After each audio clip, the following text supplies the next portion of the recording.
Первый объект, который посетила инспекция, цех по переработке орехов фундука. Производство было запущено в прошлом году. При поддержке Министерства сельского хозяйства индивидуальному предпринимателю Раулю Григорян была оказана финансовая помощь в размере 3 миллионов рублей для приобретения специального оборудования.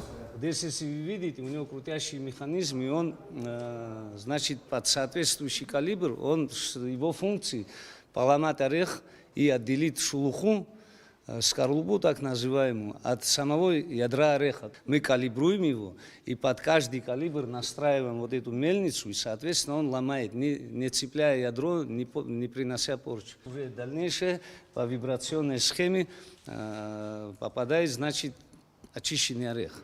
У нас уже вручную сидят люди, в основном это женский труд, так как он кропотлив. У нас есть столы, это линии называются, где мы уже отделяем гнилой орех от нормального ореха. В сутки цех может переработать до 32 тонн ореха. В прошлом году за сезон удалось переработать около 50 тонн продукции. Для реализации орех-фундук вывозят в Россию. На производстве предусмотрены 32 рабочих места. Орех для переработки скупают у сельчан, но в планах у руководства цеха расшириться и самим заложить ореховые плантации. На сегодняшний день мы уже готовим закладки земельных угодий под развитие будущих плантаций. Но у нас будут совершенно другие технологии. Мы хотим вырастить орех из дички, калировать его, последующие сорта трапезун, королевский.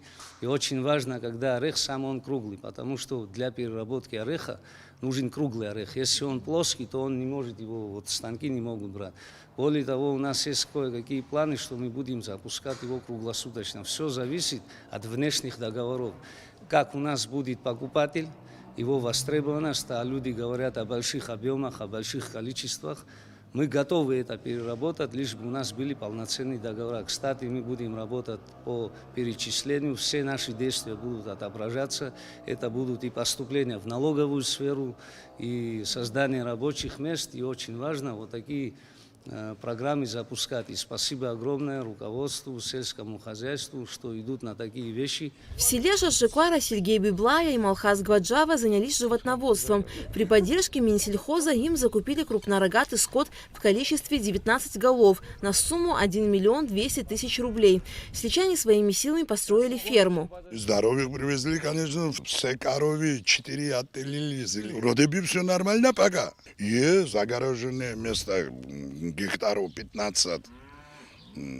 Туда пускаем днем, ночью сюда приводим, комбинку привозят, кукурузу привозят, все есть. В селе Махунджия также реализован проект по закладке мандариновой плантации. Для ИП Чхетя было приобретено 3300 корней саженцев мандаринов на сумму 1 миллион рублей. Итоги инспекционной поездки подвел начальник агроотдела Минсельхоза Эдуард Барганджи. На мой взгляд, и на самом деле эти проекты были осуществлены и доведены до конца. Саженцы все высажены, агрегаты по переработке были проведены, и в прошлом году был, там проведен прием ореха фундука с населения. И работало хорошо. Они ждут в дальнейшем, чтобы и больше будут усиливать работу по этому направлению. Оказывается помощь государством, и хотят, очень многие поддали проекты на программу, но в связи с тем, что проектов было много, а сумма выделена была меньше, поэтому не все проекты в этом году прошли. Но эти проекты, они не останутся без внимания, они перенесут их на будущий год, и эти проекты тоже будут удовлетворены этим людям. В 2023 году по Калскому району одобрено 8 проектов на сумму 3,5 миллиона рублей. Все они будут реализованы до конца года. Альга Трапш, Алексей Баструков, Абхазское телевидение.